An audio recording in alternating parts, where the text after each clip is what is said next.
We should just get to Apple. What do you Apple. think? Well, we can ask them. The Well, apple. what would be your runner-up? No, I think the apple. So what were we talking about? Breeding, field trialing, and field trialing. Whether it's walking, horseback, in the woods, cover, you name it. National Shoot to Retrieve. Doesn't whatever. matter if they're doing it on roller Bird dog. skates. Bird dog. It's a great sport. Get the kids out, get the family involved, the puppies, raising puppies, the whole thing. It's memories kids will feed on for the rest of their life. It's a great sport. Yeah. If you're in field trialing, you're already a highly competitive person, because just to get to compete in field trials, you have to have some level of, competitiveness and resiliency, because to compete in field trialing, it's one of the most difficult sports. How many people there is. win when 100 dogs are entered? Yeah, one. One. It's a thankless Seriously? sport, really. One guy wins? Yeah, one what guy about all wins. the other guys? What happens to them? They think they won. Or they feel they should have won. Are you or they serious? would have One won if they person could have wins. done something different. They would have won. If one guy wins. What about second and third place? What Well, happened to those there's a guys? runner-up. There's a runner-up. Yeah. And I've I was a runner-up this recognized year. that. I wasn't real happy about that. I was a I runner-up. should have won. I thought I should have won. You were a runner-up. You thought you happened? should have won. You've won. I've won. We. Look at that. Dessert. I'm waiting for taxing. the coffee. I'm waiting for the coffee. Yeah, coffee. Ooh. We can't even touch this unless we have coffee. Ice cream. Okay, I guess we'll have a little bit. Purple Door, made in Wisconsin, Milwaukee. Ooh, sweet, delicious.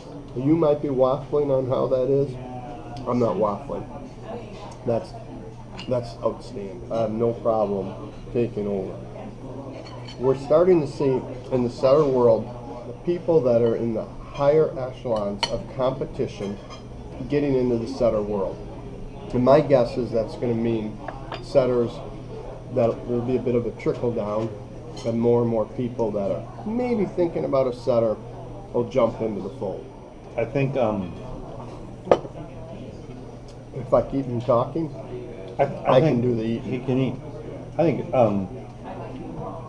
there's been a number of setters that have won that have done really well and helped the breed. But in recent years, I would say that Ridge Creek Cody and then Shadow Oak Poe have created an energy that has said to people who were primarily pointer people that you can own English setters and compete with English setters on the shooting dog circuit and the all-age circuit, and you can win. And I'll take that a step deeper and say that it was a big start was Skyhawk. And Absolutely, I in agree. that jet setter came onto the scene into the Nationals, competing directly with Skyhawk when Skyhawk was a little injured, what happened, and made a great showing. Mm-hmm. And those two dogs made a big kick. When we look at the winning features of Skyhawk, he was an early starter, hugely important. That he was qualified for the Nationals 5 years in a row from early on.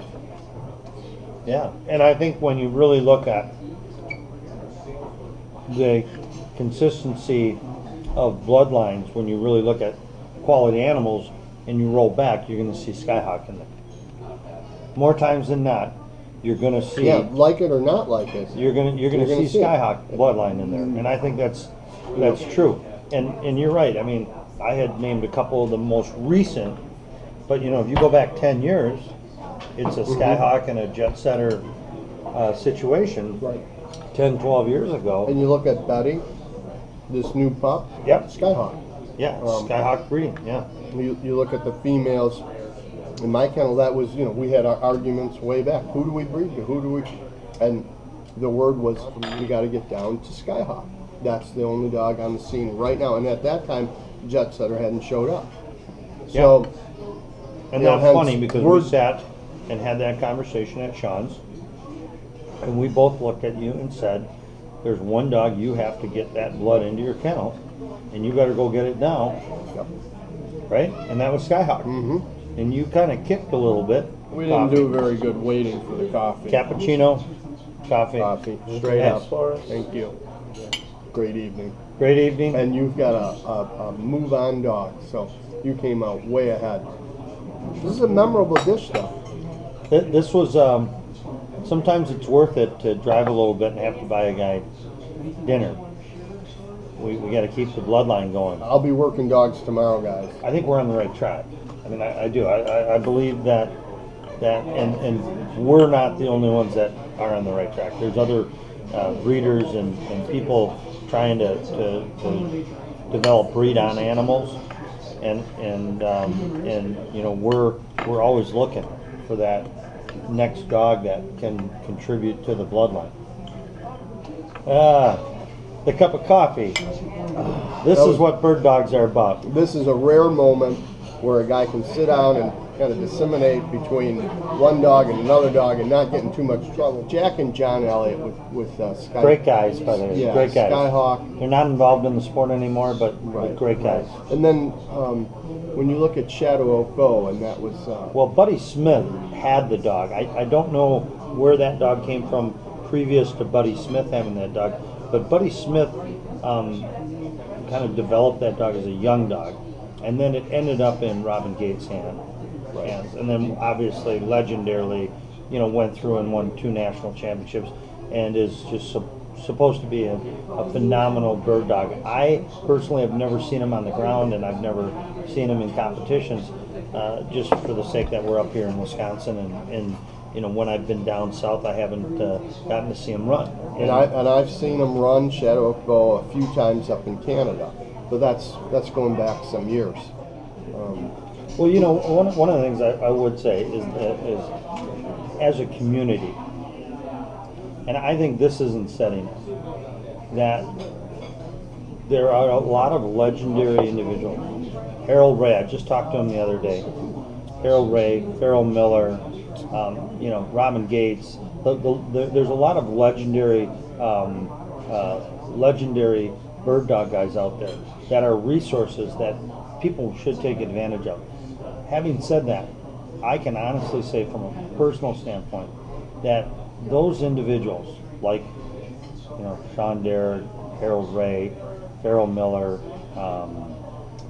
the list goes on. The guys down in Dancyville, you know, that make their places and themselves available. I mean, Blake Kukar is a perfect example of a guy down in Dancyville, Keith Wright, that are very open to allowing you to work dogs, and this isn't a plug for you to just go down there, but this is to say those people are there to help you and assist you, and there's so many of those guys that are goodwill ambassadors, and sometimes because of the political nature of field trialing, which can be political, I think that you get in a situation where some of that is not understood. We've had a great time here tonight. I had a great meal tonight. So we hope to bring more of these little videos to you.